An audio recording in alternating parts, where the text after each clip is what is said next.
നിങ്ങളെല്ലാവരും പൈനാപ്പിൾ ഷോപ്പിൽ നിന്നല്ല അധികം ആൾക്കാർ വാങ്ങിയിട്ടുള്ളത്. നിങ്ങൾ ലൈവായിട്ട് ആരെങ്കിലും പൈനാപ്പിൾ പൊട്ടിച്ച് വാങ്ങിയിട്ട് കഴിച്ചിട്ടുണ്ടോ?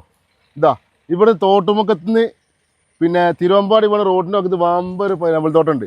ഇവിടെ വന്നു കഴിഞ്ഞാൽ നമുക്ക് പൊട്ടിച്ചുകാണ്ട് ഒരു തൂക്കി തരും. ചെറിയ പൈസയെ ഉള്ളൂ.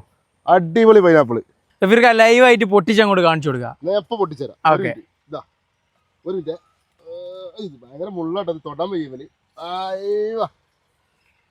ഇതാട്ടോ ലൈവ് പൈനാപ്പിൾ.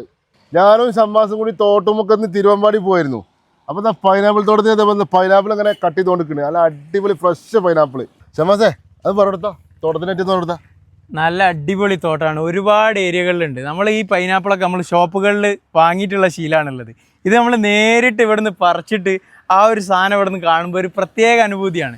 എന്തൊരു ഫ്രൂട്ട്സ് ആണെങ്കിലും അത് നമ്മൾ അതിൻ്റെ മരത്തിൽ തന്നെ പോയിട്ട് പറിക്കുമ്പോൾ അത് പ്രത്യേക ഒരു ഫീൽ തന്നെയാണ്. അപ്പോൾ ഈ റൂട്ടിൽ പോകുന്ന ആളുകളൊക്കെ ഉണ്ടെങ്കിൽ ഇത് ഇവിടുന്ന് കാണാൻ വേണ്ടി പറ്റും. ഇത് വമ്പൻ തോട്ടാട്ടോ. ഇത് ആർക്കെങ്കിലും വേണമെന്നുണ്ടെങ്കിൽ ഈ റോഡിൽ പോകുമ്പോൾ മറക്കണ്ട. ഇത് തോട്ടുമുക്കത്തുനിന്ന് തിരുവമ്പാടി ഇവിടെ റോഡിൻ്റെ പക്കത്ത് വമ്പൊരു പൈനാപ്പിൾ തോട്ടം കാണാം. അപ്പോൾ സ്ഥലം മറക്കണ്ട. തോട്ടുമുക്കത്തുനിന്ന് തിരുവമ്പാടിക്ക് പോകുന്ന റൂട്ടിലാണ് ഈ ഒരു സ്ഥലം ഉള്ളത്. അപ്പോൾ വേണ്ട ആളുകൾ ഇവിടെ വന്നിട്ട് വാങ്ങാം.